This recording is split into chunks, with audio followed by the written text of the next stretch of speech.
api disertai asap tebal membumbung tinggi dari gudang pompa dan gudang genset di Cilincing, Jakarta Utara Jumat malam.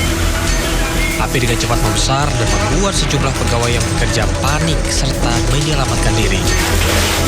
Sebuah mobil yang terparkir di dalam gudang serta alat perlengkapan pompa turut terbakar. Diduga kebakaran akibat korsleting listrik. Sebelah kiri saya ini gudang pompa, dan perlengkapannya. Gudang sebelah sini adalah genset. Nah, tadi asal api, titik api awalnya dari mana, Pak? Kalau titik api asalnya dari sebelah kiri, informasi dari masyarakat dari sebelah kiri. Ada penjalaran ke gudang sebelah. Total petugas mengerahkan 17 unit mobil damkar dan tidak ada korban jiwa maupun luka dalam peristiwa ini. Dari Jakarta, Sofyan Firdaus, iNews melaporkan. Dari ujung sampai ujung. Nih sisa yang depan. Ini apinya lagi merembet ini. Kebakaran Toserba dan gudang sembako Tokma terjadi di Desa Kosambi, Klari sekitar pukul 9 Jumat malam. Menurut warga, api pertama kali muncul dari gudang, lalu dengan cepat menjalar ke bangunan Toserba. Banyaknya material yang mudah terbakar dan sembako membuat api cepat membesar. 5 unit mobil pemadam kebakaran dikerahkan untuk memadamkan api selama lebih dari 3 jam, sekaligus mencegah api merambat ke rumah warga.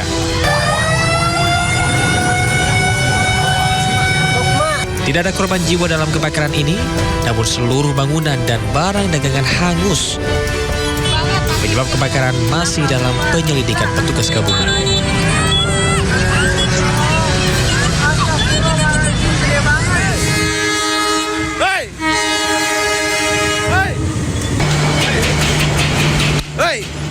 Untungnya tak stop iki mau, Rek. Selamat tak stop iki mau ya, Pak. Suasana menegangkan terekam kamera warga saat kereta api berantas akan melintas di perlintasan Beraan Bandar Kedung Mulyo, Jombang, Jawa Timur.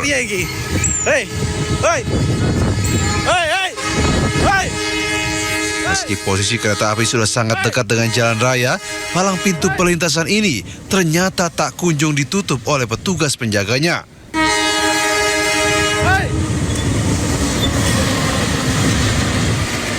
Dan benar saja, hingga kereta api melintas, palang pintu perlintasan kereta api di ruas jalan nasional ini ternyata tetap tidak ditutup. Ironisnya setelah diperiksa oleh warga, penjaga pintu perlintasan ini ternyata sedang tertidur di dalam posnya. Beruntung warga di sekitar lokasi sigap sehingga tidak terjadi kecelakaan. Kami mohon maaf kepada seluruh masyarakat atas kejadian tersebut, dan kami sudah menindaklanjuti atas kejadian tersebut dan melakukan pembinaan. Pihak PT KAI berjanji akan memberikan pembinaan kepada petugas penjaga perlintasan yang lalai agar peristiwa seperti ini tidak terulang. Di Jombang, Jawa Timur, Muhtar Bagus melaporkan.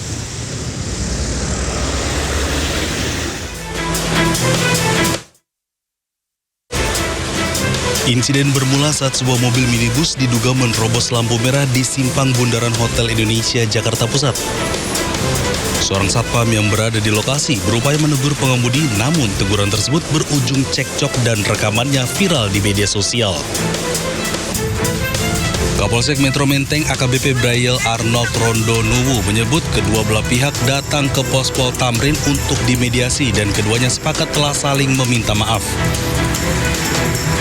Pada saat dan telah dilaksanakan mediasi pada hari itu juga, dan kedua belah pihak sepakat saling memaafkan. Kemudian terkait dengan pelanggaran lalu lintas dari pengendara akan ditindaklanjuti oleh Subdit Gakum Lalu Lintas Polda Metro Jaya.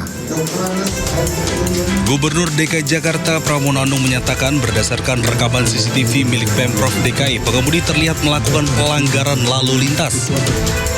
Pemprov DKI juga membuat laporan bahwa mobil tersebut diduga menggunakan plat nomor palsu. Dan terlihat bahwa mobil Alphard itulah yang kemudian melanggar. Dan kemudian kami juga mendapatkan laporan bahwa mobil yang pakai plat itu adalah plat palsu.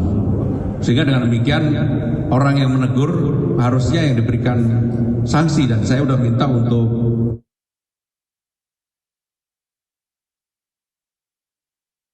selesaikan secara baik. Ya tentunya yang melakukan seakan-akan berkuasa begitu, padahal dia salah, itu harus diberi sanksi. Pramono meminta agar satpam yang menegur pengemudi tidak dikenakan sanksi atau dipecat. Menurutnya, satpam tersebut justru menjalankan tugas dengan baik dalam menegakkan ketertiban. Dari Jakarta, tim liputan iNews melaporkan.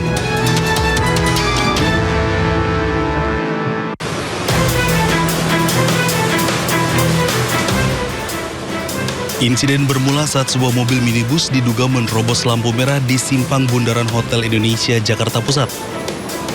Seorang satpam yang berada di lokasi berupaya menegur pengemudi, namun teguran tersebut berujung cekcok dan rekamannya viral di media sosial.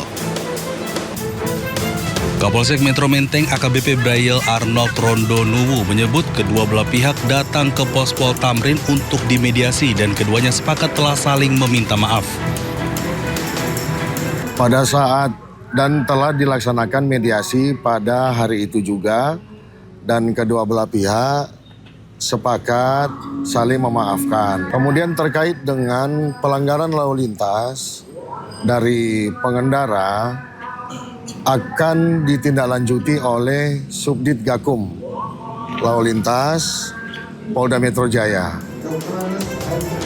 Gubernur DKI Jakarta Pramono Anung menyatakan berdasarkan rekaman CCTV milik Pemprov DKI, pengemudi terlihat melakukan pelanggaran lalu lintas. Pemprov DKI juga membuat laporan bahwa mobil tersebut diduga menggunakan plat nomor palsu. Dan terlihat bahwa mobil Alphard itulah yang kemudian melanggar. Dan kemudian kami juga mendapatkan laporan bahwa mobil yang pakai plat itu adalah plat palsu. Sehingga dengan demikian orang yang menegur harusnya yang diberikan sanksi, dan saya sudah minta untuk aparat penegak hukum, kalau kemudian ini tidak bisa diselesaikan secara baik, ya tentunya yang melakukan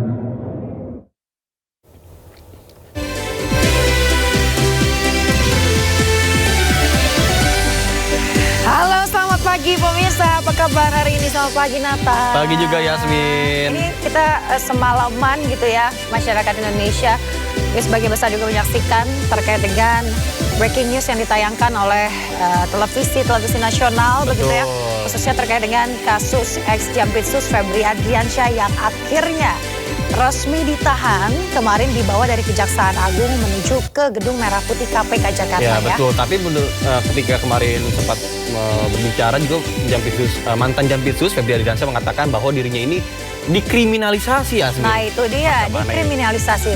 Dan yang menganehkan publik adalah terkait dengan pada saat penangkapan kok nggak menggunakan baju orange, justru pakai baju batik. Ya, ini mau kondangan apa gimana Yasmin? Nah itu dia, itu menjadi tanda tanya juga, dan informasinya sudah ada klarifikasi, katanya itu memang karena terburu-buru dan juga terlalu larut malam sehingga tidak sempat menggunakan baju tahanan layaknya tahanan pada umumnya begitu. Kalau ya. misalnya buru-buru udah larut malam kan harusnya udah pakai baju tidur ya. Kenapa nggak pakai piyama aja?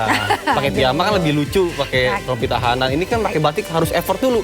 Cari batik yang bagus, yang mungkin yang mahal berapa juta gitu ya, pasti yang pejabat ya kan, terus pakai batik, pakai kancing dan lain-lain, baru pakai rompi tahanan. Tapi ternyata enggak pakai rompi tahanan, alias kayak mau kondangan sih. Tinggal ada backsoundnya ting tang ting boom, ting tang ting boom. Tapi gitu ya. tadi balik itu semua kita pastikan agar kasus ini tetap berjalan on the track sesuai dengan nantinya seperti apa akhirnya putusannya. Yang pasti kita berharap agar pengadilan di Indonesia ini tetap dapat berjalan dengan adil seadil-adilnya.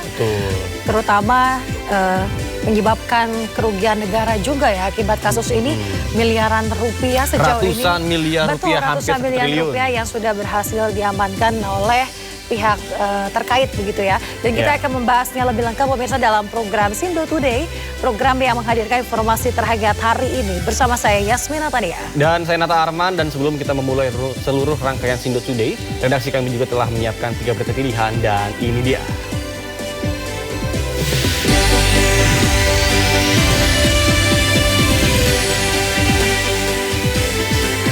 Event lari di Bali viral usai diduga memprioritaskan warga negara asing.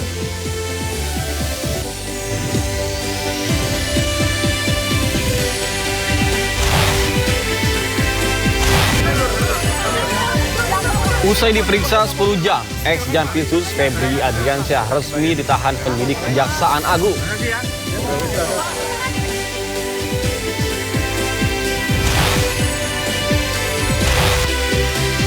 Iran meluncurkan serangan tanpa henti ke pangkalan Amerika Serikat di kawasan Timur Tengah.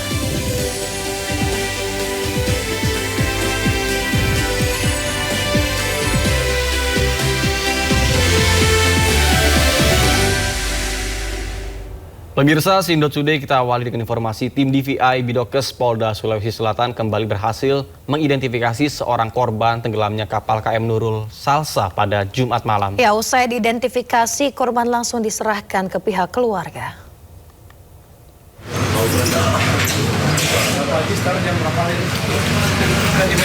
Pemirsa, 1 kantong jenazah korban kapal tenggelam KM Nurul Salsa yang ditemukan berhasil diidentifikasi oleh tim DVI Bidokes Polda Sulawesi Selatan kurang dari 12 jam. Korban diketahui bernama Hasbi, berjenis kelamin laki-laki, warga desa Maminasa, Kabupaten Kepulauan Selayar. Usai diidentifikasi, korban langsung diserah terimakan ke pihak keluarga yang diwakili Polres Kabupaten Selayar.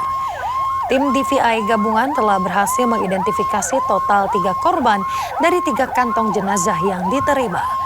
Hingga kini petugas masih mencari 14 korban hilang. Sementara itu, polisi masih terkendala kondisi para saksi untuk penyelidikan tenggelamnya kapal KM Nurul Salsa.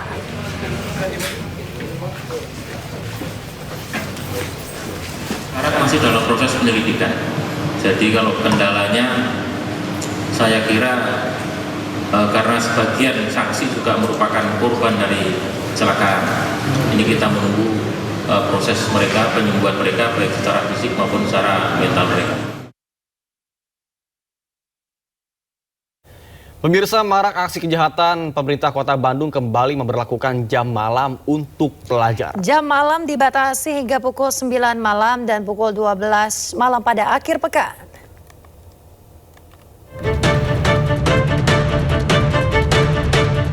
Aksi kejahatan jalanan serta tawuran antar geng motor semakin marak terjadi di Kota Bandung yang melibatkan pelajar mulai dari kalangan SMP hingga SMA. Karena situasi yang semakin meresahkan banyak pihak, pemerintah Kota Bandung kembali memberlakukan jam malam untuk para pelajar. Kebijakan jam malam ini akan berlaku permanen sebagai bagian dari upaya untuk menekan angka kriminalitas.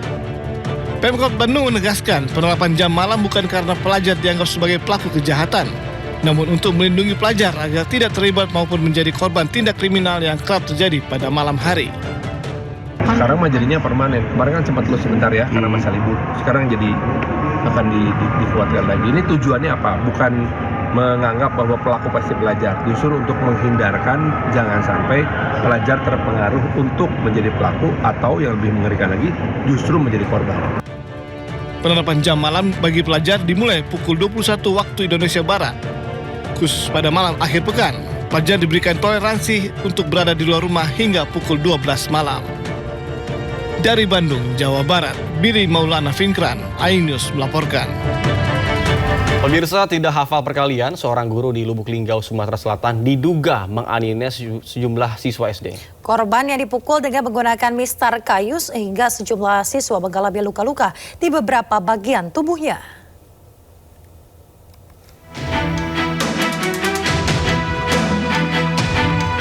Seorang guru berstatus pegawai pemerintah dengan perjanjian kerja atau P3K yang mengajar sebuah SD di Lubuk Linggau diduga melakukan kekerasan ke sejumlah siswa. Guru berinisial RP ini diduga memukul sejumlah siswanya dengan mistar kayu atau penggaris panjang berbahan kayu, hingga korban mengalami luka lebam di tangan dan kakinya. Akibat tindakan kekerasan ini, siswa yang menjadi korban pemukulan mengaku mengalami trauma pasca kejadian. Setelah ditelusuri, ternyata penyebab oknum guru memukuli para siswanya karena tidak hafal perkalian. Pihak sekolah mengaku baru mengetahui kejadian ini usai orang tua siswa memposting ke media sosial tentang luka lebam anaknya akibat dipukul gurunya. Pasca kejadian, pihak sekolah langsung memanggil guru RP untuk dimintai klarifikasi dan memanggil siswa serta orang tua siswa guna mengungkap kronologi kejadian. Saya selaku pimpinan di sini sangat menyayangkan kejadian ini dan saya tidak menginginkan adanya kejadian seperti ini. Ya. Jadi karena ini sudah terlanjur, sudah terjadi, kita tidak bisa lagi ngelak, ya. Jadi gimana caranya ini kita selesaikan dengan cara baik. Sementara itu, orang tua siswa yang tidak terima dengan tindakan penganiayaan ini langsung melaporkan ke SPKT Polres Lubuk Linggau. 5 siswa datang bersama orang tuanya untuk melaporkan kejadian ini ke polisi. Sampai dengan saat ini kami masih menunggu apabila ada korban lain akibat dari perbuatan tersebut akan kita terima laporan. Dugaan penganiayaan ini masih ditangani pihak kepolisian. Selanjutnya, penyidik akan memeriksa para korban, saksi maupun pihak terlapor guna mengungkap secara utuh kronologi kejadian sebelum menentukan langkah hukum selanjutnya. Pemirsa, viral di media sosial memperlihatkan seorang pelajar datang ke kantor cabang bank di Lubuk Pakam menggunakan troli pasien untuk mengurus administrasi program Indonesia Pintar.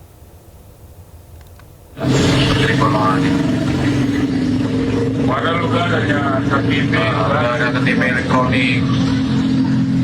Pasien sakit harus datang ke bank. Pemirsa, inilah kehadiran pelajar menggunakan ambulans dan troli pasien menuju ke bank untuk mengurus administrasi Indonesia Pintar. Netizen banyak menyayangkan dan juga turut prihatin. Pasalnya, siswa tersebut tengah terbaring sakit namun dipaksakan menggunakan tempat tidurnya menuju bank. Namun atas peristiwa ini, pihak Bank BNI tegaskan kedatangan siswa bukan atas arahan petugas. Pasien harus dibawa ke bank.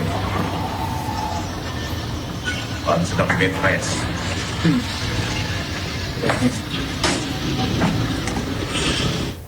Viral, siswi SMP seberangi sungai berarus deras memakai tali di Aceh. Akibat jembatan utama putus diterjang banjir bandang memaksa anak-anak mempertaruhkan keselamatan demi bisa berangkat sekolah.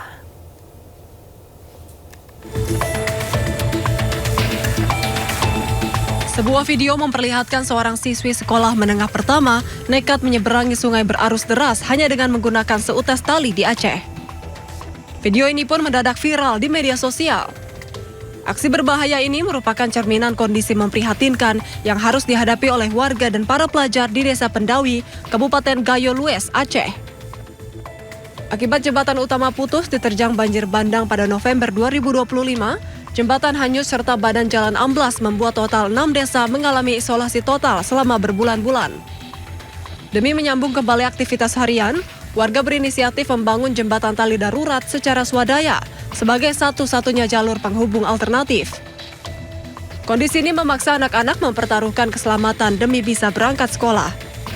Dari Gayo, Aceh, iNews melaporkan. Nah, itu dia menjadi semacam kecambuk juga ya bagi pemerintah setempat begitu ya melihat kondisi nyata di lapangan anak-anak yang harusnya dijamin keselamatannya apalagi untuk menuntut ilmu begitu ke sekolah tapi harus memperjuangkan keselamatan begitu ya, bertaruh nyawa untuk bisa ke sekolah. Betul. Sementara kita lihat banyak banget pejabat-pejabat yang saat ini sedang flexing entah itu keluarganya kemudian juga korupsi merajalela kemana-mana dan lain-lain sementara tanpa melihat bahwa masih ada loh daerah-daerah terpencil yang memang membutuhkan bantuan terutama akses jembatan untuk sekedar mereka berangkat ke sekolah. Semoga aja dengan adanya hal ini pemerintah daerah setempat bisa melihat membuka mata lebar-lebar untuk bisa memperbaiki dari jembatan untuk bisa dilewati kembali dengan aman dan juga nyaman untuk para masyarakat ataupun anak-anak sekolah. Ya, betul sekali. Kita ke informasi berikut ya pemirsa. Event lari di Bali viral usai diduga memprioritaskan warga negara asing. Bahkan kegiatan ini membuat netizen resah karena diskriminasi justru ditujukan ke WNI di Indonesia. Dugaan praktik diskriminasi terhadap WNI mencuat di media sosial setelah sebuah komunitas lari di Bali dituding memprioritaskan peserta warga negara asing dibandingkan dengan warga negara Indonesia. Anggota DPD Bali Niluh Jelantik juga buka suara di media sosialnya dan kami menyesalkan peristiwa ini. Tuduhan diskriminasi ini ramai diperbincangkan setelah sejumlah WNA angkat bicara dan merasa oknum turis asing di Bali sangat meresahkan dan juga seenaknya.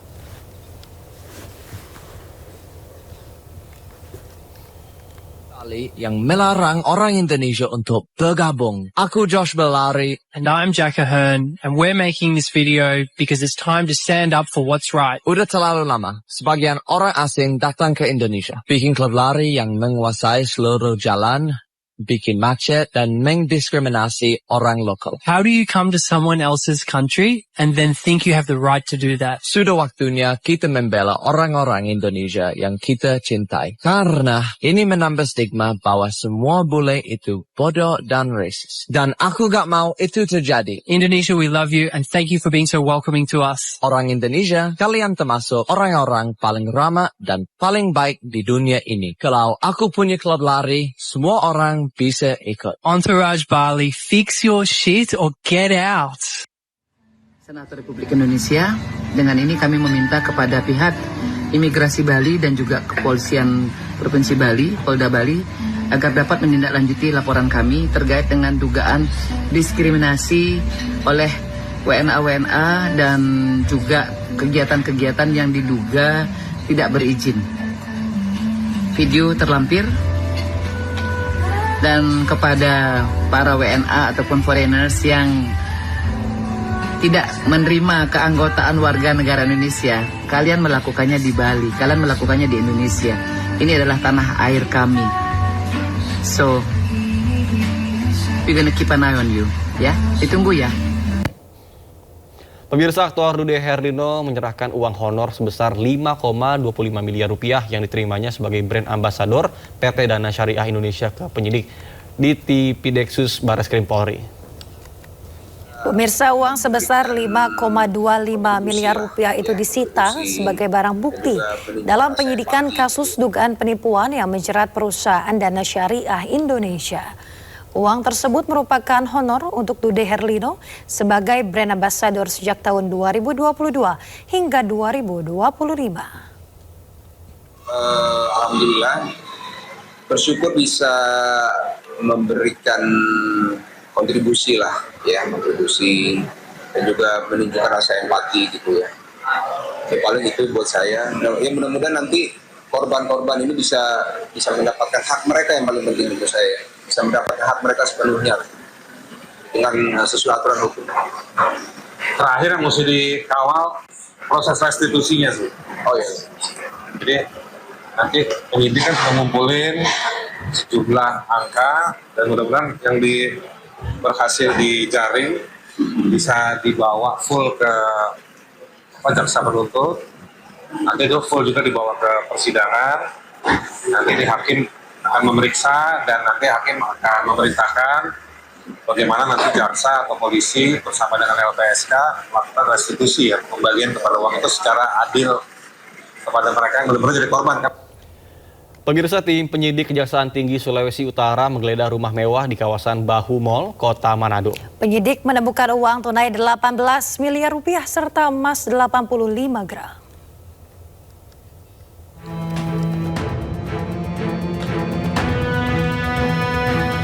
Tim penyidik Kejaksaan Tinggi Sulawesi Utara menemukan tumpukan uang dan emas di sebuah rumah mewah yang diduga milik pengusaha JA di kawasan Kompleks Bahu Mall, Kota Manado.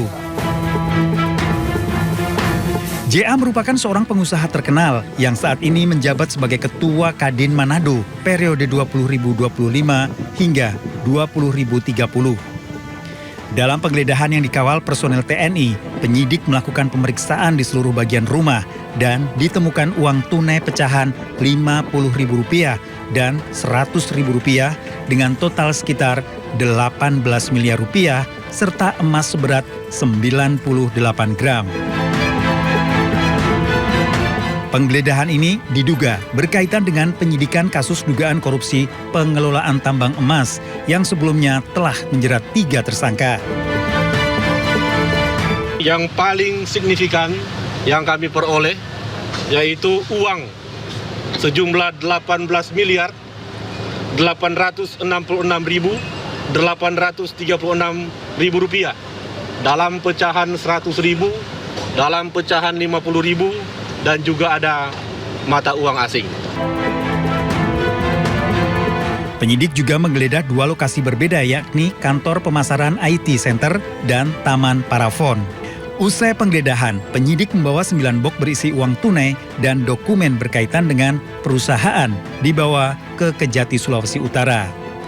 Pemilik rumah akan segera diperiksa. Dari Manado, Sulawesi Utara, Jeffrey Langi, iNews melaporkan.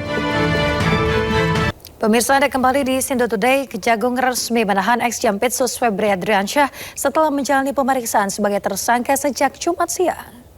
Mantan Jaksa Agung Muda Tindak Pidana Khusus Febri Adriansyah resmi ditahan penyidik Kejaksaan Agung pada Jumat malam. Febri ditahan atas dugaan kasus korupsi dan tindak pidana pencucian uang kasus Asapri. Namun berbeda dengan tahanan korupsi lainnya, ex-Jampitsus Febri Adriansyah digiring menuju mobil tahanan tanpa diborgol dan mengenakan rompi tahanan. Febri mengaku keberatan atas penahanan dirinya. Menurutnya, penyidik harus mengonfirmasi alat bukti sebelum dilakukan penahanan. Febri akan menjalani penahanan selama 20 hari di rutan KPK. Silakan, Pak. Hari ini saya sudah diperiksa sebagai tersangka. Santai. Jangan dorong. Jangan dorong. Dan dilakukan penahanan. Jangan dorong. Saya sudah diskusi dengan jaksa pemeriksa. Ini dorong ini. Saya sudah diskusi dengan pemeriksa, ya, bahwa alat bukti yang diajukan masih perlu didalami atau dikonfirmasi. Jangan didorong dong. Sehingga menurut saya ini belum cukup untuk dilakukan penahanan. Di Gedung Bundar tidak pernah seperti ini. Di Gedung Bundar tidak pernah seperti ini. Semua alat bukti harus dikonfirmasi dan diperdalam dulu. Dan berkali-kali dilakukan expose, baru kita yakin bahwa ini tidak zalim, sehingga kita tetapkan tersangka dan barulah kita melakukan penahanan. Saudara Eva telah ditetapkan tersangka dan dilakukan penahanan 20 hari ke depan sampai tanggal 24 kalau nggak salah. Tanggal berapa? 20 hari ke depan dari hari ini di rutan KPK Jakarta Cabang Jakarta Timur. Kita harus membangun peradaban pembangunan hukum yang saling menghargai, utamanya dalam proses penyidikan masih praduga tak bersalah. Kebanyakan menanyakan kenapa di KPK, ya kan? Nah, kita memastikan yang bersangkutan pernah setidaknya berjasa menangani kasus-kasus besar, ya, kasus besar.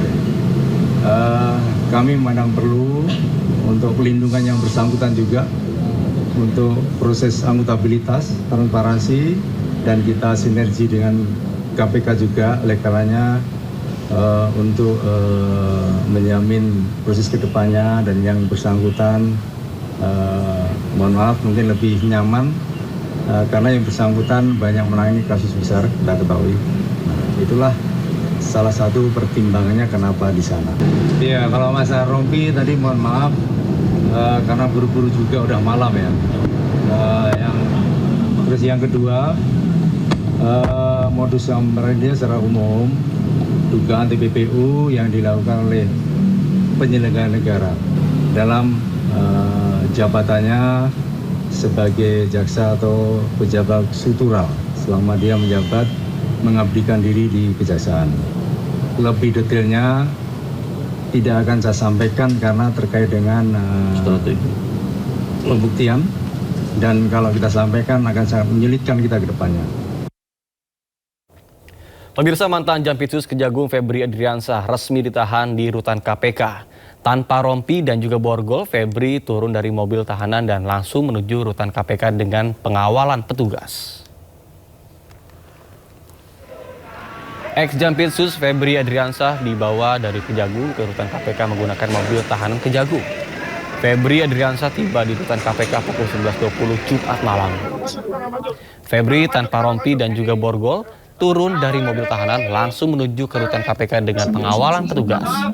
Bahkan juru bicara KPK Budi Prasetyo menyebut penahanan Febri Adriansah di Kejagung dilakukan usai pihak KPK menerima surat permintaan perbantuan penitipan penahanan dari Kejagung.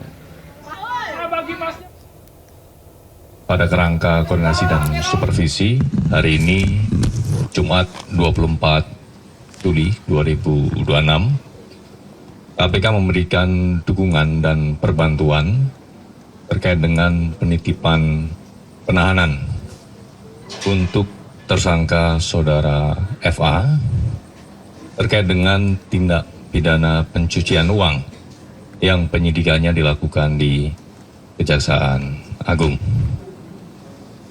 Adapun perbantuan penitipan penahanan ini berdasarkan dari surat Kejaksaan Agung yang kemudian diterima oleh Komisi Pemberantasan Korupsi.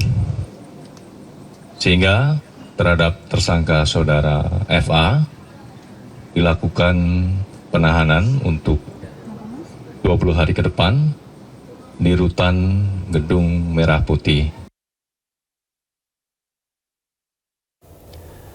Pemirsa, mantan Jaksa Agung Muda Bidang Tindak Pidana Khusus atau Jampitsus Febri Adriansah menunjuk Febri Diansyah sebagai kuasa hukumnya. Ya, Febri mengungkapkan bahwa kliennya berharap agar penegakan hukum berjalan secara adil. Pemirsa, mantan Jampitsus Febri Adriansah menunjuk mantan jubir KPK Febri Diansyah sebagai kuasa hukumnya. Febri Diansyah mendampingi Febri dalam pemeriksaan selama 10 jam. Ia menyebut Febri kooperatif atas pemeriksaan yang dilakukan. Febri mengungkapkan bahwa kliennya berharap agar penegakan hukum berjalan secara adil. Adapun Febri juga berharap fakta hukum yang ditemukan penyidik dipilah secara jernih. Telah dilakukan sejak sekitar pukul 14 siang. Pak FA kooperatif dan sangat menghormati pemanggilan pemeriksaan oleh penyidik. Tadi proses pemeriksaan berjalan, awalnya pemeriksaan sebagai saksi karena surat panggilannya adalah sebagai saksi untuk sprindik dugaan TPPU. Kemudian setelah proses pemeriksaan berjalan sampai dengan sekitar pukul 19 malam ini, pukul 7 malam, penyidik menginformasikan status Pak FA adalah sebagai tersangka, sekaligus memberikan 2 dokumen. 1 dokumen penetapan tersangka dan 2 dokumen penahanan.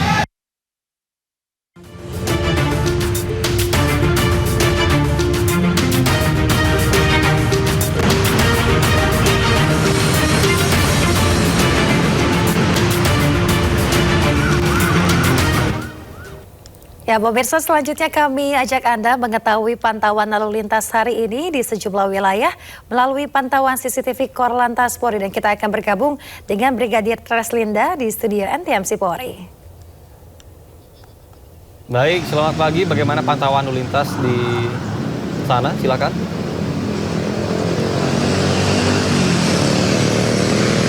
Yang baik, Nata dan juga Yasmin, selamat pagi pemirsa. Pada kesempatan pagi hari ini yang mulai memasukinya nih libur akhir pekan. Pada pagi hari ini saya berada di kawasan Simpang Garuda, Taman Mini Indonesia Indah, Jakarta Timur, di mana pada pagi hari ini mobilitas warga mulai cukup ramai dari berbagai arahnya. Dan saat ini saya akan mengajak Anda melihat secara langsung bagaimana gambaran lalu lintas di Sabtu pagi ini. Tepat di belakang saya ini merupakan kendaraan dari arah Cilangkap yang akan menuju ke arah Kramat Jati maupun menuju ke arah Cawang. nampak mulai cukup ramai ya, namun tetap terbilang lancar. Kecepatan kendaraan dapat dipacu berkisar 40 hingga 60 km per jam. Sementara untuk lalu lintas dari arah Pondok Gede atau dari arah Bekasi yang akan menuju ke arah Keramat Jati mulai cukup mendominasi pada pagi hari ini dengan antrian kendaraan menjelang traffic light berkisar 3 hingga 4 kendaraan ke belakang. Namun selepasnya lalu lintas dapat kembali normal. Yang perlu diapresiasi atau diantisipasi yaitu mengingat para pengendara yang telah tertib berhenti di belakang garis stop, mengingat di sana terdapat hak para penyeberang jalan. Sementara untuk lalu lintas dari arah Keramat Jati atau dari arah Cawang yang akan menuju ke arah Cilangkap maupun yang akan berbelok menuju ke arah Pondok Gede nampak kondusif normal, belum ada lonjakan arus kendaraan yang signifikan yang terjadi pada pagi hari ini. Sementara sama halnya untuk kendaraan yang keluar dari ruas tol Jagorawi menuju ke arah Cilangkap maupun yang akan berbelok menuju ke arah Keramat Jati pun juga nampak relatif lancar. Tim kami di lapangan masih menemukan beberapa pelanggaran lalu lintas seperti pengendara sepeda motor yang tidak menggunakan helm serta yang masih berusaha untuk menerobos lampu merah. Dan jika kita berbicara terkait pelanggaran lalu lintas, memang ada korelasinya dengan kecelakaan lalu lintas.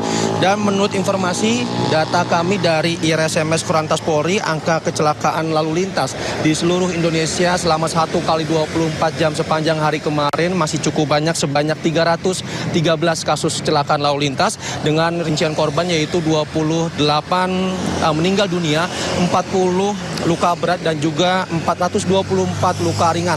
Dari total kasus tersebut sebanyak 90%-nya didominasi oleh pengendara sepeda motor.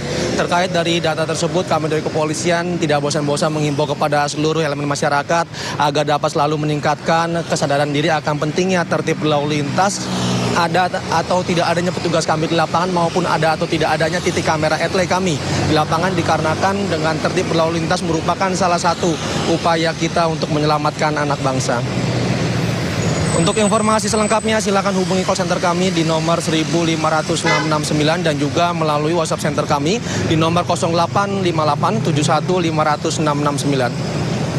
Stop pelanggaran, stop kecelakaan, keselamatan milik kita bersama. Demikian informasi yang dapat disampaikan langsung dari kawasan Taman Mini Jakarta Timur. Semoga bermanfaat, selamat beraktivitas dan salam presisi. Kembali ke Anda di studio. Ya, baik, terima kasih Bribka Satria atas laporan Anda dari kawasan Taman Mini Jakarta Timur.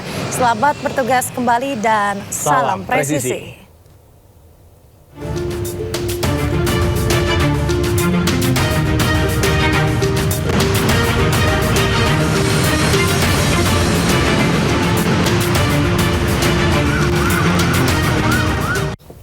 Kita ke informasi lain, pemirsa. Kapolri Jenderal Listio Sigit Prabowo menegaskan Polri akan terus mengawal perjuangan hak dan kesejahteraan buruh.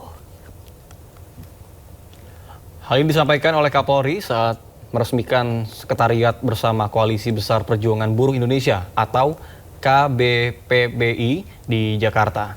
Sekretariat bersama ini menjadi wadah konsolidasi sejumlah federasi buruh untuk menyatukan perjuangan dan juga aspirasi pekerja. Kapolri mendorong sinergi Polri dan buruh dalam menjaga iklim investasi tetap aman dan kondusif. Sekaligus mengawal program pemerintah termasuk hilirisasi dan pembukaan lapangan kerja.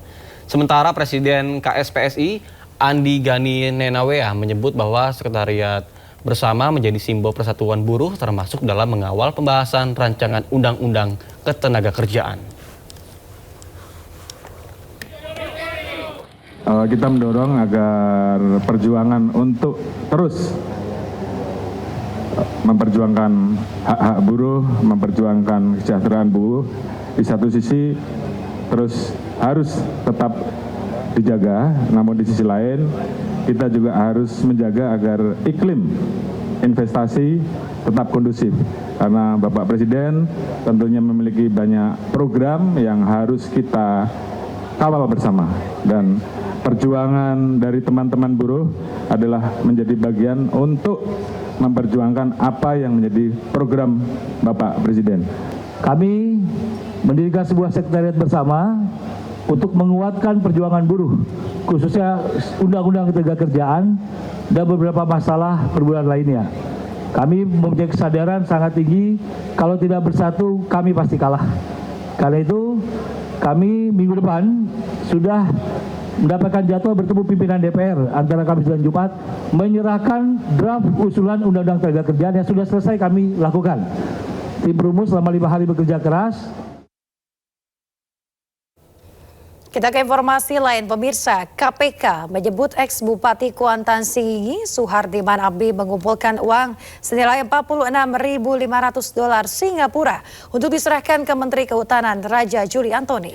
Ya, uang tersebut dikumpulkan dari anggota operasi unit desa yang bersumber dari sisa hasil usaha.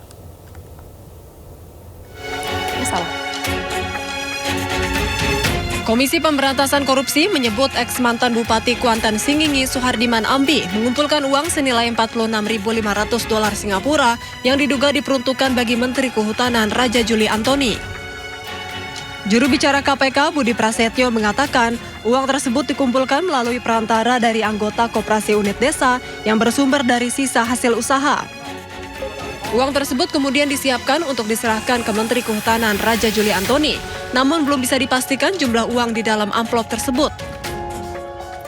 Tim kemudian juga menemukan adanya dugaan pengumpulan uang yang dilakukan oleh Bupati melalui pihak perantara, di mana pengumpulan uang itu dilakukan kepada KUD yang anggotanya adalah para petani. Selain itu juga pengumpulan ini diduga bersumber dari para kepala desa ataupun camat. Sebelumnya, mantan Bupati Kuansing Suhardiman Ambi mengaku tak pernah memberikan amplop berisi uang pecahan dolar Singapura kepada Menhut Raja Juli Antoni. Bantahan itu disampaikan usai menjalani pemeriksaan di Gedung Merah Putih KPK pada Jumat 17 Juli. Yang mana tuh? Uang yang di dalam amplop itu. Saya nggak tahu isinya. Nggak tahu isinya apa ya? Itu Bapak yang ngasih, Pak. Yang ngasih Bapak kan? Yang ngasih Bapak kan? Bapak yang ngasih. Bapak yang ngasih. Siapa yang ngasih kalau bukan Bapak, Pak? Sementara Menteri Kehutanan Raja Juli Antoni mengakui jika Bupati Kuansing sempat memberikan sebuah amplop kepada dirinya. Ia mengklaim tanpa mengetahui isi amplop, ia langsung memerintahkan ajudannya untuk mengembalikannya. Jumat, ya, hari Jumat tanggal 12, sekitar 17 hari sebelum terjadi OTT, ajudan saya sudah mengembalikan amplop putih kepada Bupati Kuantan Singingi. Ada tanda terimanya, ada fotonya. Saya lihatkan kepada teman-teman aslinya. Nah, ini tanda terimanya. Tanggal 12 Juni pukul 14.57. Ia menambahkan pengembalian amplop sempat tertunda karena penyesuaian jadwal kedinasan. Setelah Sekjen Kemenhut menerbitkan surat tugas, amplop tersebut akhirnya diserahkan langsung kepada Bupati Kuansing di Polres Kuantan Singingi. Tim Liputan iNews melaporkan. Pemirsa, Ketua Umum Partai Perindo Angela Tanusudibio turut menghadiri peringatan hari lahir PKB yang ke-28 di Jakarta Convention Center, Jakarta. Ya, kehadiran Angela Tanusudibio juga menjadi langkah dalam memperkuat sinergi antar partai politik untuk membangun masyarakat yang lebih baik.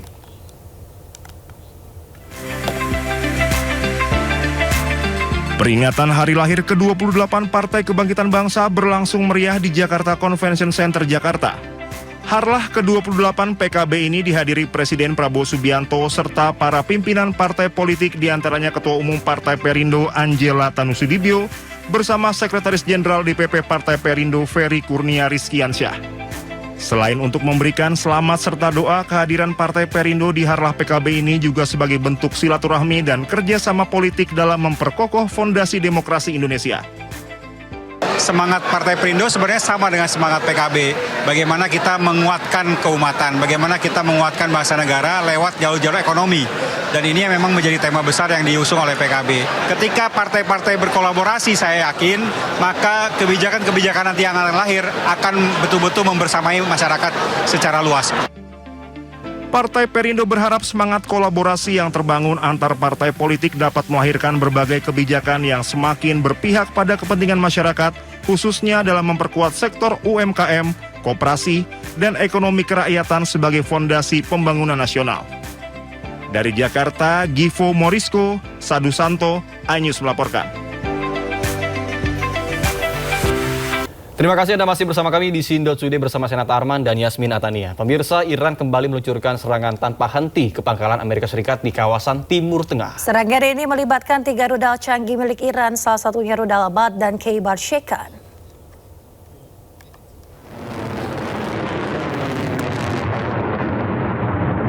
Pasukan Garda Revolusi Iran meluncurkan rudal dan drone ke pangkalan Amerika Serikat di Timur Tengah.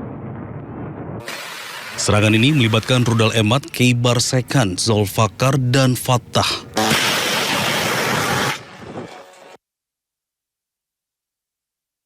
Selain itu, serangan ini juga dilakukan bersama dengan drone Shahed dalam gelombang ke-26. Konflik kembali memanas setelah kesepakatan sementara yang dimediasi Pakistan pada Juni lalu runtuh. Sejak itu, Amerika Serikat terus melancarkan serangan ke Iran, sementara Teheran membalas dengan menyerang aset-aset Amerika Serikat di kawasan Teluk. Pemirsa, pasukan Garda Revolusi Islam Iran kembali menyerang pangkalan Ali Al-Salem di Kuwait milik Amerika Serikat. Pemirsa, pada serangan gelombang ke-27 ini Iran menargetkan gudang amunisi Amerika Serikat.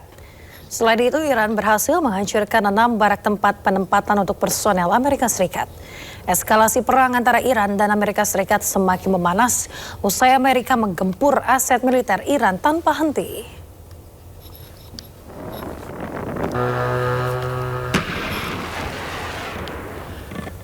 Ya, sementara itu drone Shahed milik pasukan Garda Revolusi Islam Iran menghantam pangkalan Amerika Serikat di Yordania. Ledakan besar terjadi usai drone menargetkan sebuah aset militer milik Amerika Serikat. Bahkan pangkalan Amerika Serikat terus menjadi target pasukan IRGC usai terus menggempur Iran tanpa henti.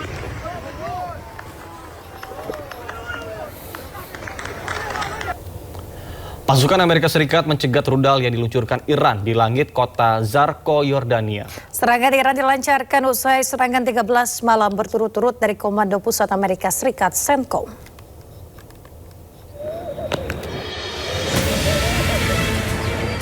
Pencegatan rudal terlihat di langit di atas kota Zarqa, Yordania pada Jumat pagi.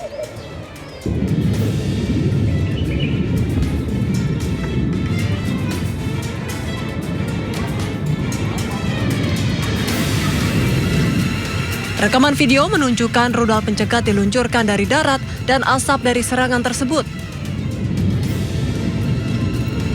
Sementara itu, militer Iran meluncurkan rudal dan drone yang menargetkan pangkalan militer Amerika Serikat di Yordania dan Bahrain. Komando Pusat Amerika Serikat, CENTCOM, telah melakukan serangan lagi terhadap target militer Iran untuk malam ke-13 berturut-turut. Hingga kini, AS dan Iran masih terus saling serang selama 2 pekan terakhir. Pemirsa, pasukan Garda Revolusi Islam Iran diduga menembak jatuh pesawat milik Amerika Serikat di Pulau Qesem, Selat Hormuz. Pemirsa, terlihat di langit Iran sebuah pesawat diduga ditembak jatuh oleh pasukan Garda Revolusi Islam Iran hingga menyebabkan terbakar. Namun pada peristiwa ini, Iran dan Amerika Serikat belum memberikan konfirmasi terkait jatuhnya pesawat tersebut. Ketegangan regional meningkat tajam di sekitar kawasan Selat Hormuz di tengah rangkaian eskalasi militer antara Iran dan Amerika Serikat beserta sekutunya.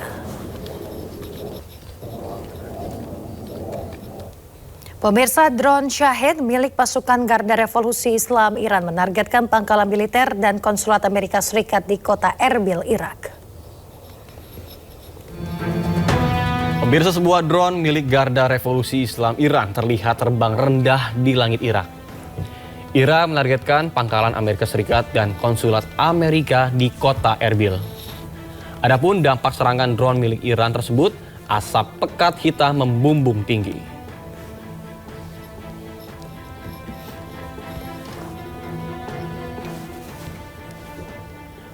Sementara di tengah tingginya eskalasi regional antara Iran dan Amerika Serikat, Iran memamerkan rudal balistik Zulfikar. Pemirsa, pamerkan rudal Zulfikar ini dinilai sebagai pesan tegas Iran kepada Amerika Serikat terkait kesiapan utama sistem persenjataan mereka.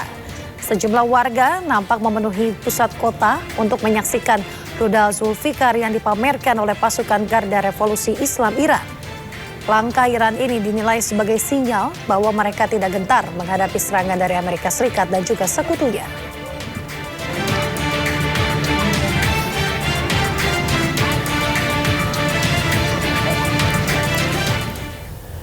Amerika Serikat kembali menggempur sejumlah target militer Iran hingga malam ke-13 berturut-turut. Di tengah eskalasi konflik, Presiden Amerika Serikat Donald Trump mengaku tengah mempertimbangkan serangan yang lebih besar terhadap Teheran.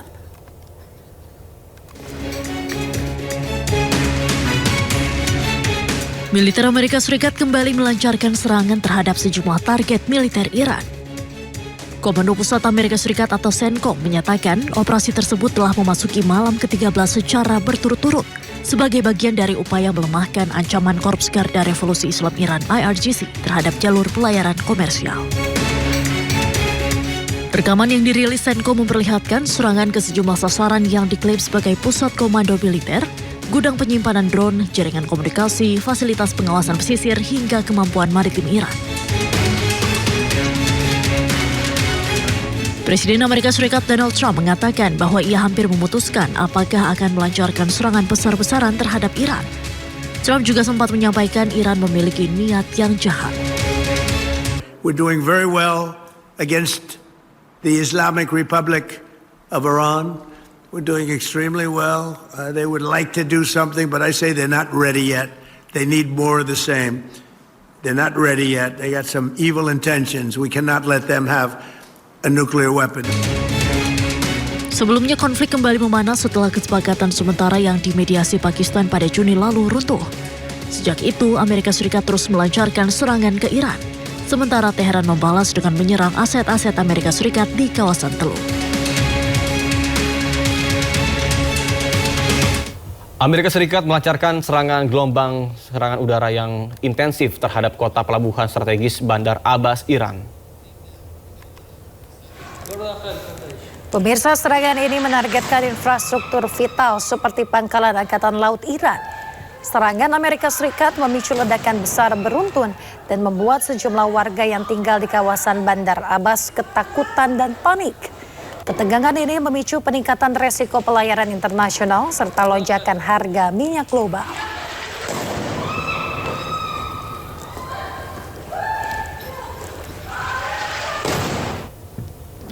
Sistem pertahanan udara Iran kembali aktifkan sekitar Teheran dan beberapa wilayah lain menyusul eskalasi konflik dan rentetan senjata ke udara.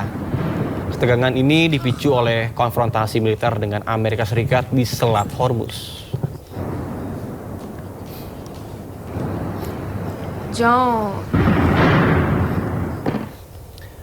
Pasukan Zionis Israel menyerbu rumah sakit spesialis Nablus, Palestina, memicu kecaman setelah dilaporkan 2 pasien yang sedang dirawat ditangkap.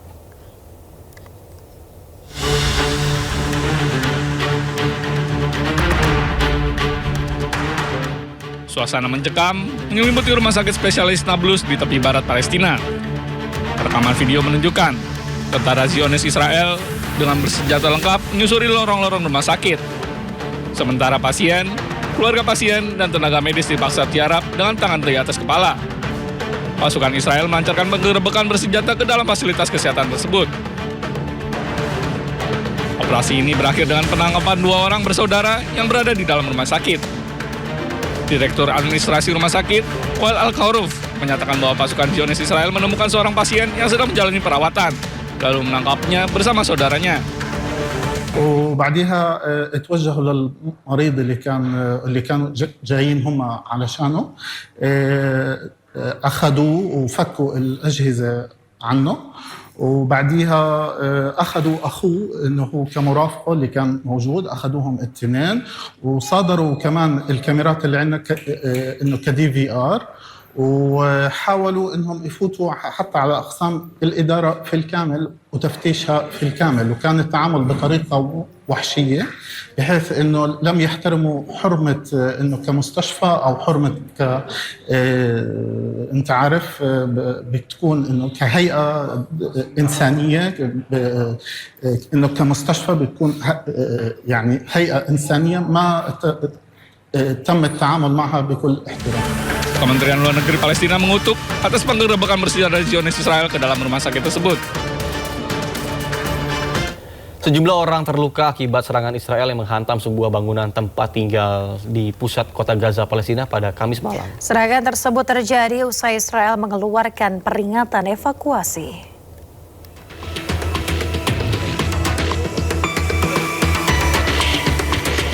8 warga Palestina tewas dan 20 lainnya terluka dalam serangan udara Israel yang dilaporkan menargetkan iring-iringan jenazah di daerah Suk al-Balata di kamp pengungsi Nusairat di Gaza Tengah, Palestina. Rekaman menunjukkan keluarga-keluarga yang berduka berkumpul di sekitar jenazah orang-orang terkasih mereka yang terkena serangan udara Zionis Israel pada hari Jumat. Kerumunan orang juga nampak berkumpul di luar rumah sakit Al-Auda membawa jenazah dalam prosesi pemakaman. Saksi mata mengatakan saat kejadian, para korban tengah membawa jenazah ke masjid dan melaksanakan sholat jenazah. Namun ketika para pelayat keluar dari masjid, serangan Israel kembali menghantam mereka. صار استهداف قبل ما يصير الاستهداف هذا. اخذوا الشهداء كالعاده دخلوا فيهم على الجامع صلى عليهم صلاه الجنازه وترحم عليهم. هم طالعين من باب المسجد ضربهم صاروخ. ليش؟ كيف؟ تعرفش. وراح. الله يرحم الجميع. Hamas mengutuk serangan yang dilaporkan tersebut dan menegaskan bahwa kelanjutan kejahatan yang dilakukan oleh Zionis Israel ini tidak akan mematahkan tekad rakyat Palestina atau mencapai tujuan pendudukan untuk mengusir dan memperpanjang penderitaan rakyat Palestina. Sementara itu hingga kini pihak berwenang Israel belum memberikan komentar terkait serangan terbaru yang dilancarkan ke Gaza, Palestina. Pemirsa, 1 bulan setelah gempa bumi kembar menghancurkan wilayah utara Venezuela, aktivitas penyelamatan mulai menuju ke tahap pemulihan. Pemirsa, dalam sebuah rekaman drone memperlihatkan aktivitas pemulihan di negara bagian La Guaira, Venezuela. Alat berat eskavator dikerahkan untuk membongkar sisa-sisa bangunan yang runtuh. Aktivitas kendaraan yang sempat lumpuh akibat gempa kini mulai berangsur normal. Sejumlah jalan mulai dibuka bagi warga setempat yang hendak beraktivitas. Pemulihan wilayah juga terlihat saat beberapa bangunan yang terdampak akibat gempa telah kembali dihuni oleh warga setempat. Dalam tahap ini, otoritas setempat menyediakan 4.000 unit hunian bagi keluarga yang kehilangan tempat tinggal. Hingga saat ini, sebanyak 200 unit telah dihuni oleh warga yang membutuhkan.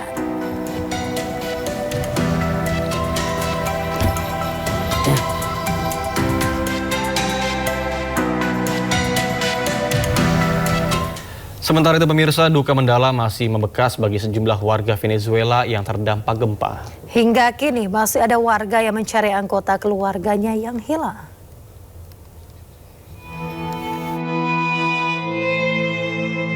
Gempa berkekuatan magnitudo 7,5 yang mengguncang wilayah utara Venezuela masih meninggalkan duka bagi sejumlah warga yang terdampak.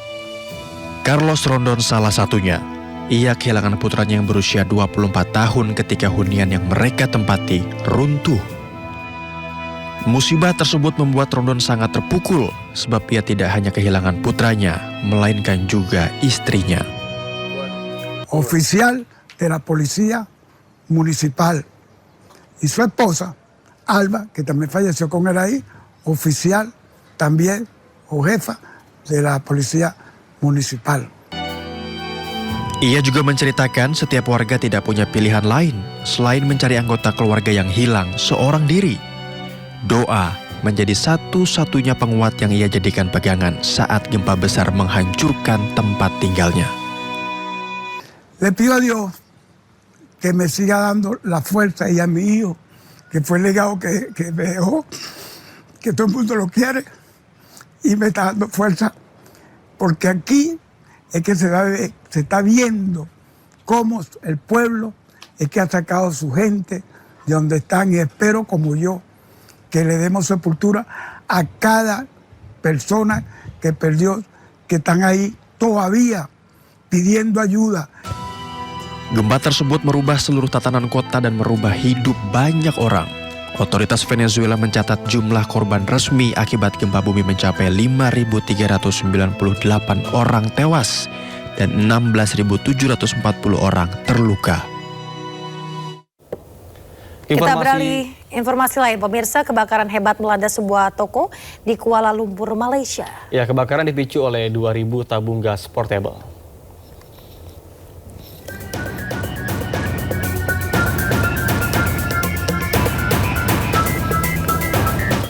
Ini dia pemirsa sebuah rekaman drone yang menunjukkan saat terjadi kebakaran sebuah toko di Selangor, Malaysia.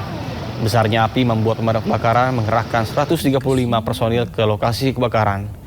Berdasarkan keterangan dari petugas pemadam kebakaran, ledakan sempat terdengar beberapa kali dari sumber api.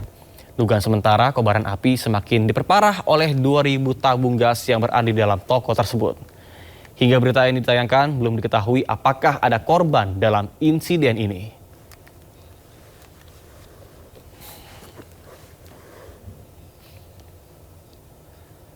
Sementara kebakaran juga terjadi di hutan British Columbia, Kanada. Warga terpaksa meninggalkan rumah mereka saat kebakaran merambat cepat ke arah pemukiman. Pemirsa, kepulan asap tebal membumbung dari lereng bukit di area hutan British Columbia, Kanada pada Kamis lalu. Kobaran api melalap sebagian vegetasi kering yang diakibatkan oleh sambaran petir di kawasan tersebut.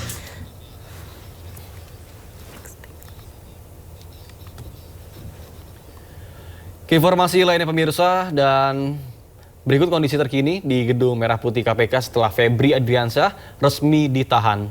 Dan berikut kita akan melihat laporan dari rekan Salam Rahmat di Gedung KPK.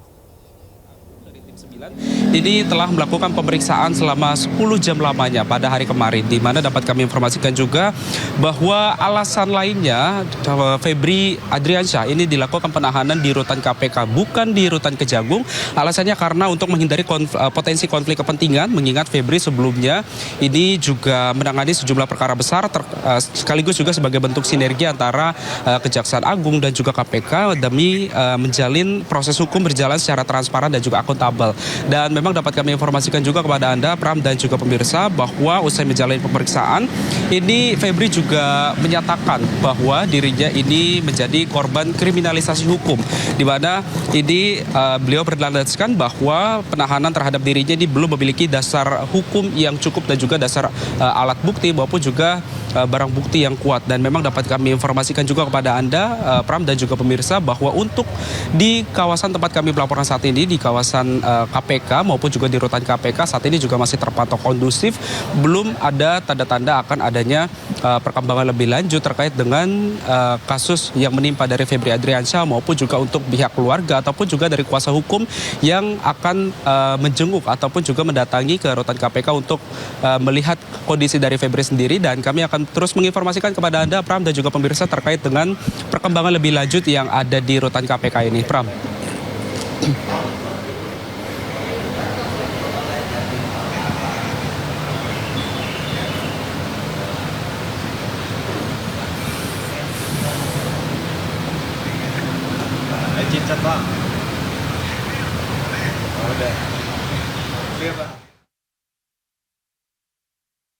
Lainnya pemirsa, 2 orang di wilayah Upshur Country masih belum ditemukan pasca banjir bandang yang melanda wilayah West Virginia. Pemirsa, rekaman udara dari Buchanan Highland memperlihatkan kawasan pemukiman warga yang terendam banjir akibat badai. Tidak hanya banjir, tanah longsor pun terjadi di sejumlah negara bagian tersebut yang menyebabkan jalan tertutup. Sebanyak 500 personel Garda Nasional Virginia dikerahkan untuk proses evakuasi dan penanganan banjir. Menurut laporan, 1.000 rumah dan tempat usaha mengalami kerusakan akibat banjir bandang tersebut. Otoritas setempat belum mempublikasikan jumlah korban jiwa, namun 2 orang di wilayah tersebut masih belum ditemukan hingga berita ini ditayangkan. Kita ke informasi lain, pemirsa. Libur akhir pekan bisa diisi dengan wisata petik melon di kawasan Subang, Jawa Barat, Nata. Ya, betul sekali. Pengunjung bisa memetik melon langsung dari pohon sekaligus melihat budidaya dengan sistem pertanian secara modern.